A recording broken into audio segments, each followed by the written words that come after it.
Le gouvernement israélien a voté à une majorité écrasante en faveur de l'accord pour un échange de prisonniers contre nos 2 soldats tués par le Hezbollah le 12 juillet 2006. C'est avéré que par un regroupement d'informations, les services de renseignement israéliens ont une certitude que Eldad Regev et Ehud Goldwasser n'étaient plus en vie. Cette certitude, terrible, connue depuis un certain temps par le Premier ministre et le cabinet de sécurité, n'a pas changé le fait qu'Israël négocie la libération de prisonniers en échange des dépouilles de ses soldats.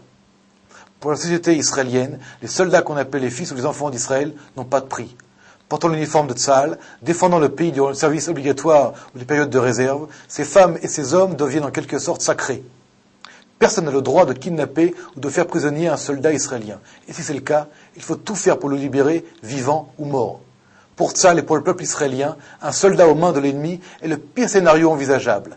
Il remet en question la force de dissuasion de l'armée et la responsabilité de ses commandants et de ses chefs. Il expose aussi les dysfonctionnements politiques dans la prise de décision.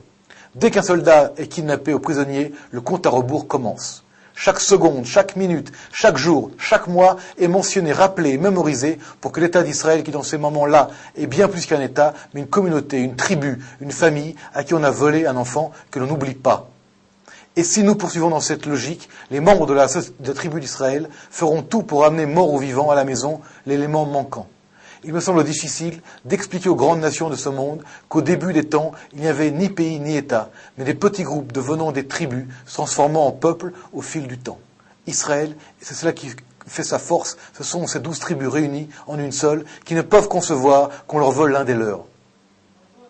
Souvenons-nous du capitaine Nir Poraz, officier d'élite tué pour libérer un soldat, Nershon Waxman, tué ce jour-là par ses ravisseurs du Hamas. Aujourd'hui, Israël se réveille en sachant qu'Ehud et Eldad sont morts, tués par le Hezbollah. Le constat est douloureux et le prix à payer est lourd. Nous acceptons en échange des corps de nos 2 soldats de libérer Samir Kuntar, un terroriste qui a assassiné de sang-froid toute une famille à Naria. Avec lui, d'autres détenus libanais et palestiniens seront aussi relâchés. Dans le même temps, nous attendons toujours la libération de Gilad Shalit. En Israël, il nous manque à tous, comme si chacun l'avait fréquenté quotidiennement, l'avait écouté parler, l'avait invité à boire un café et l'avait vu grandir à côté de chez lui.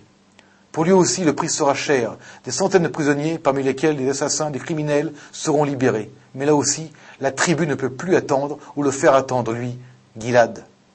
Nombreux sont ceux qui expriment en termes logiques, rationnels, cartésiens, leur désaccord, leur incompréhension par rapport au fait qu'Israël échange des prisonniers vivants contre des morts, ou même que demain Israël échange des centaines de prisonniers palestiniens contre un soldat.